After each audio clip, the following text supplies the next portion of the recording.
Oh, we did it wrong. I was wondering why I knew something didn't feel right, and I was like, why doesn't it feel right? So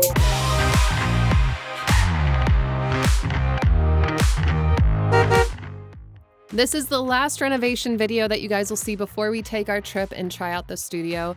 And since our trip, since I'm already back, there have been quite a few changes, and I will leave you guys in suspense before I tell you what that is. I'll tell you over the next couple of videos what's happened. But for now, enjoy. So we are building the bed, and we wanted more storage space at the front end because we're planning on building cabinets on that back wall. So that's what we were doing. This actually was a little bit trickier than originally planned because you have to, when there's so many pieces that you need to work around the wheel well, then, you know, your measurements need to be perfect. All right, here is an update. So what we're gonna do is this space back here across this whole area of the wall, we're eventually gonna have cabinets that are kind of flush with each other, and that'll be plenty of storage space. And then we built a bed box on top of the original box, so we're gonna have tons and tons of storage space. Usually in trailers you see that they have a lot of cabinets up here for storage, and I don't really want that kind of at my eye level, especially with how tall we are and how short the ceiling is. I wanted all the storage to be more tucked away so everything else feels nice and open. So we're gonna have tons of storage space under here. In this bottom box where my foot is, we're gonna put things like my husband's Xbox and, you know, some electronics. Eventually we're gonna build a very slim TV lift so the TV can come up this way and you can watch it from the bed or turn it around and watch it from the rest of the trailer. And then this is the box on top. So we're going to build a slat bed that's going to sit about 4 inches tall on top of this. That slat bed is going to have hydraulics that lift it up, and then we'll be able to access a bunch of storage under here. So eventually we're going to build, you know, storage hinges for this so we can access the sub panel in the water if we ever need. Otherwise it's going to have its own floor, and then we're going to have a bunch of boxes for storage. So I wasn't able to find a blueprint online for this. The entire way that I put this together was just by looking at pictures of slat bed designs and figuring out what aspects would work for us. oh, we did it wrong. I was wondering why I knew something didn't feel right, and I was like, why doesn't it feel right? So Explain to everyone how on our very last step of building this bed. yeah, exactly 2 perfect pieces of wood to make 83.5 and to put this build to bed, literally. And we put them on the wrong. Show them what happens. Wah, wah, wah. Oh my god. Man, so another trip Stay tuned. to Home Depot. My security guard just gave us a new lock.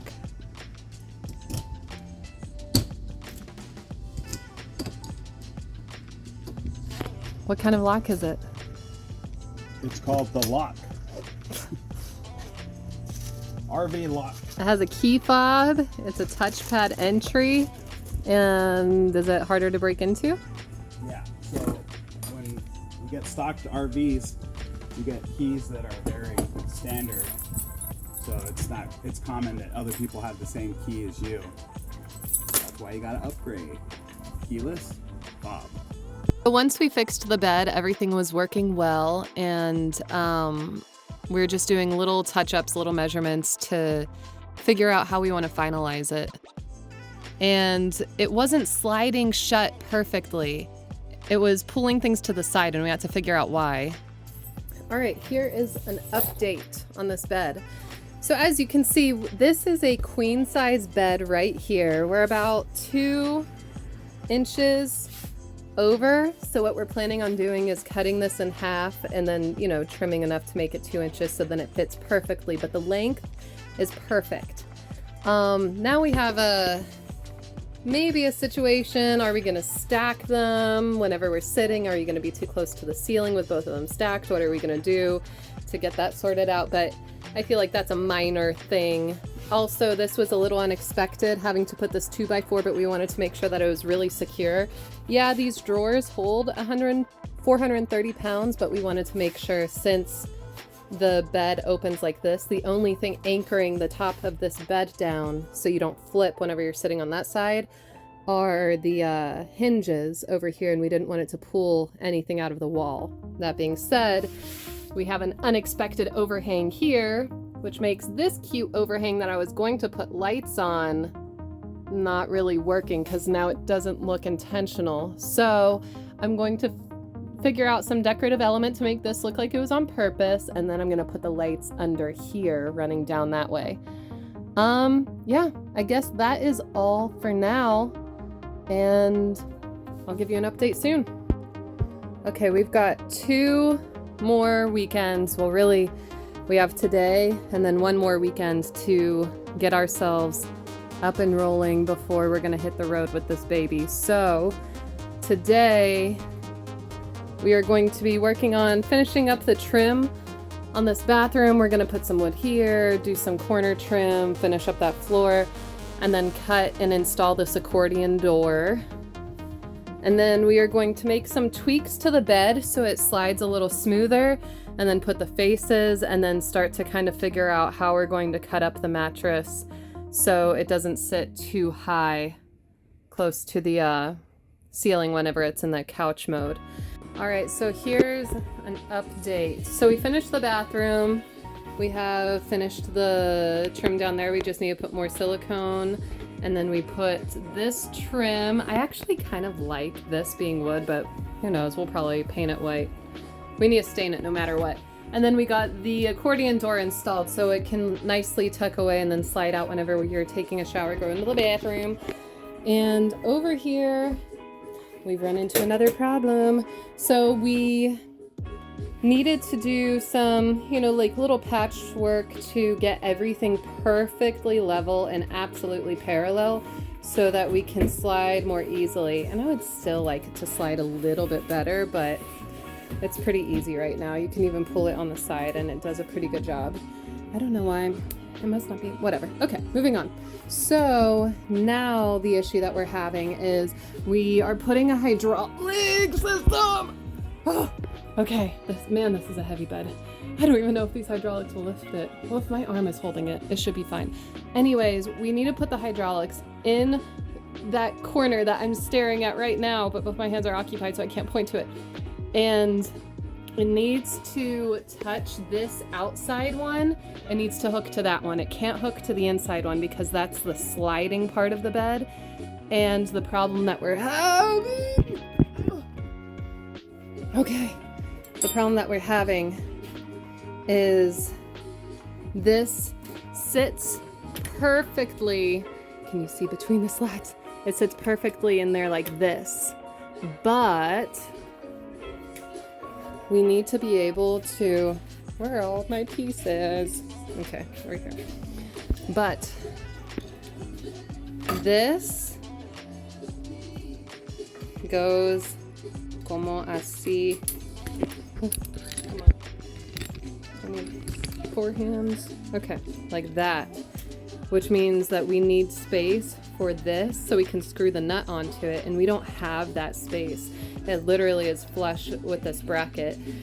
So that being said, I've been thinking on it, trying to figure out how we're going to do it, because we're going to be opening this bed so often to access clothes and stuff underneath that the last thing I want to do is be like straining myself to lift it open and keep it open while I'm rummaging through stuff underneath. We need the hydraulics. So, unfortunately, the super MacGyver-y part of ourselves is gonna rear its ugly head, and we're gonna do some patchwork stuff. I'm thinking about sawing off this metal part of these old shelves that we had in the garage like this.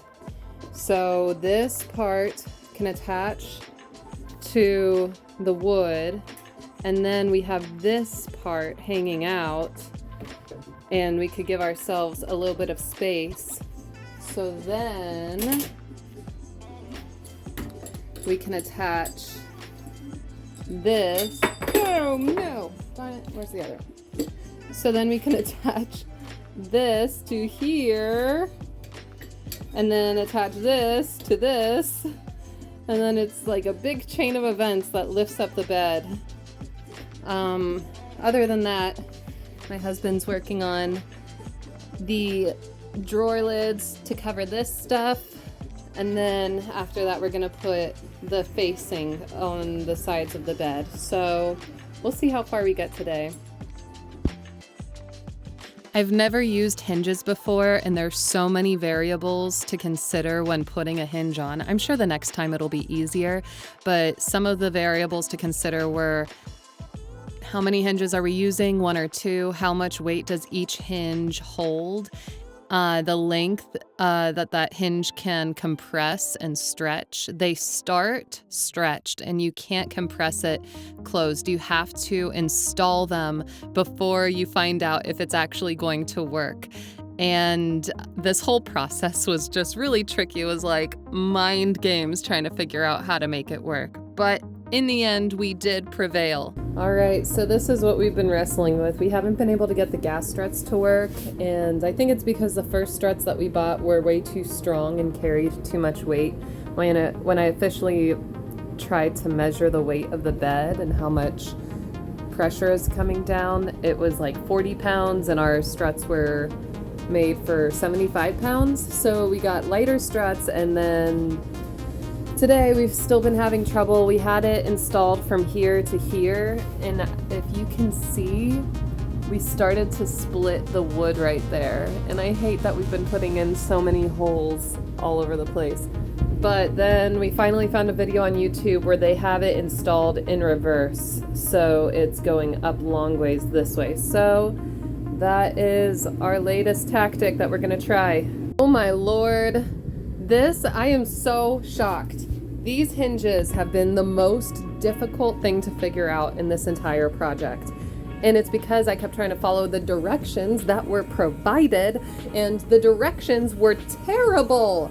So I sat down and had to think for a while to figure out like the mechanics of how these actually work, so then I could figure out how I was gonna do the measurements. Because there's so many different ways that you can install a strut that they only gave you like 2 options for how it was going to go, and the measurements that they gave you were for those specific options. So this is working much better now. All right, the drama of putting this bed together. I never want to make this bed again. So let me show you what it can do. It's not the prettiest, so I'm not going to show you the nuts and bolts really, but check it out. Voila! You can take things out, put things in. This was so much heavier. I don't know if you remember hearing me grunt every time I would lift it up. League system! But now it's so easy, and it stays up just like that. Goes back down, and slides all the way out. Okay. It's definitely the quality of someone's first time doing it, and it's not the smoothest slide out, but it works, it's functional, and it can carry both of us. Yay! All right, so we're leaving town tomorrow, not for our trip, but we're going out of town tomorrow, and I want to get these curtains up. So they came in this nice bag. They were expensive curtains, but this is like a very nice theater curtain that has 100% sound absorption, which isn't necessarily as much as absorption as you might think, but these are very heavy. I could have paid half as much just for the material, but look at the way they sew it. They definitely do a heavy duty sewing along it, and down along the bottom they put like little things to weight it down. So I'm so glad that I asked them to hem it for me. But what I'm going to do is count how many hooks I have, so whenever we hang the track, then I'll know how many clips to put on. I was really impressed with this railing sliding thing system and how well it held the weight. We didn't find any studs in the ceiling, so all of these are wall anchors. and the curtain itself is heavy duty and heavy on its own. And I was curious to see whether it would pull from the wall or loosen up, but it was so sturdy. I'll leave the link below in case you guys are thinking about doing a studio curtain for your space. Ta-da! The space looks beautiful. All it needs now is a little bit of lighting and I can move all of my stuff in. So I cut our guest bed in half. It was a queen size so we could stack them. And I didn't realize that this sock on the outside is fiberglass. So we learned real quick that we can't use that. So we ended up ordering new foam, like bed pieces on Amazon, and that worked just fine.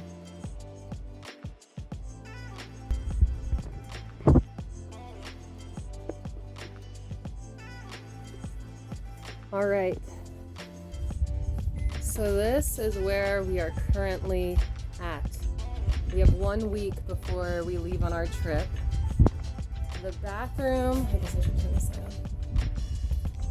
The bathroom is done. Everything else is almost done. So we're gonna get to this later when we build in a cabinet space. We got new foam bedding. And I really like it. I'm glad that we ended up going ahead and just getting a new bed. And down there you can see the studio, and I feel like everything's really come together with the studio once that rug was in there. Everything is starting to feel homier. I have plans for this space, plans for all of this space, and I think the more we add, the more welcoming it'll feel. So next on the list of priorities, after finishing up some of the immediate stuff, is getting the lighting situation settled. And I haven't been in a big hurry because I want to find out what direction I'm going to be speaking. And it's about to, I wonder if you'll hear the difference on here. These curtains are so amazing. Ooh, we're in the dark, you guys. Do you hear how quiet it is in here? This is a for real studio recording space. I'm so comfortable with how quiet it is in here. Gosh, it's dead silent. So these curtains really are doing their job. And whenever I get in here, over the next week to kind of test out what direction I should speak, then I'll figure out what I'm going to do with this desk, which is missing a top right now. It's a little bit bigger than I would prefer. I'd prefer something a little bit more sleek, but we'll see what we're gonna do with it. If I'm facing this way, I'm gonna be there's a light wire right there, if you can see it. And I'll deck out this back wall in LED lights. If I'm facing this way, then I'm gonna have to figure out something else, probably putting lights around the ceiling. But I learned that I don't really want a lot of light behind me because then it messes with the color and light balance. Other than that, can't think of anything else to say other than ta-da! I kind of ran out of time, and the butcher block at Home Depot was really expensive compared to how it was, a while ago. And I decided to put the original desk table back on for the sake of this trip. The main thing is to make sure that the studio works, and then down the road, like with everything else, I can make upgrades, final touches, and take my time a little bit more with it. Okay, it is moving day, so we are leaving today. We're leaving in about 2.5 hours, and we're basically ready to go. It doesn't feel so homey just yet because we haven't gotten to the point where we can think about decorations. We even have a couple more furniture things to build. We're gonna build cabinets back there, and then we're gonna build a door that goes right here. And then we're gonna build a little couch area right here. And I'm thinking about doing like a sliding canvas that goes over the windows. I'm not really a fan whenever they put curtains in RVs. I've never seen it where I think it looks good. So, but the bed is basically done. It could use a little work if I'm honest, but it's done. It works just fine. The bathroom is completed. The kitchen is clean. This is temporary as well. Eventually we're gonna do a new stovetop and sink and counter. And then my pride and joy, my studio. So obviously this is a 2-piece curtain, nice, thick, and heavy. I haven't set anything up yet, so let's just do a double check and make sure that we have everything. So when we get to our RV site tonight, I can play around with it and see which direction I'm gonna be speaking. But honestly, sitting right here the sound makes such a difference and the curtain's not even closed. So I have my computer, I have my microphone arm that I'm excited about, upgrade, and it tucks away so nicely, and you can put the mic cable through here so it's nice and discreet. This is just some Velcro stuff. This is the carrying case for my microphone. What else do I have in here? This is a camera stand. I have my microphone cable, just some, pop filter. Here's some Sennheiser headphones that I'll be using. Then I haven't even opened this yet. This is my audio interface. So I use the Audient ID4, and I was looking around for an interface, just a different one, and see if I could have a couple different interfaces and see what differences there are between them and all of that stuff. But honestly, I did a whole nother round of research, and I feel like the Audient ID4 is the best bang for your buck whenever it comes to voiceover needs. I don't need a bunch of mic cables, and I have the presets that my audio engineer Lenny made for me. Hi Lenny. So I just went ahead and got this again. This was $200, and it's an incredible interface. So, and it's nice and simple, so I don't get confused. Yeah. What else do I have in here? I have an Ethernet cable because I'm actually having problems with this computer right now. I was trying to use it earlier this week, and I was having this issue with the internet. I brought it to Geek Squad, and they can't figure it out either. So this is going to be a quick fix for now, and then when we get back from the trip, I'm going to take it in for a full diagnostic. So the way that I'm going to use that is I bought a hotspot. So not only did I upgrade my current phone to the latest Galaxy S22 Ultra, and I switched over to Verizon from Boost because Boost isn't a very good service provider, but I also got a hotspot for Wi-Fi as well. And then my husband has AT&T, so between these three, we'll have 3 different Wi-Fi options to see, what areas service which one better and how well this works. But this hotspot has a spot for an Ethernet cable. I tested it yesterday, and it's pretty decent. We'll see how it holds up. And other than that, I have my external hard drive. So that should be everything I need. I also have my charger in there. There's my outlet where I'll plug everything in. Obviously, my desk rises and lowers. And I'm thinking at first I'll place it here, so I'll be speaking in the direction of the curtain, just because if I'm doing a live session, I think it looks nice. So for people to be able to see, the studio setup that I have behind me, and it looks nice and professional, as opposed to just some gray curtain behind me and you don't really know what my soundproofing looks like. But obviously the sound comes first, so I'll test it out and see how it goes. Other than that, we're excited. So as I said, we have faced some difficult changes since we've taken our trip and on our way back. I'll get into that next time, but I hope you guys enjoyed this last part of our renovation build, and I'll see you next week.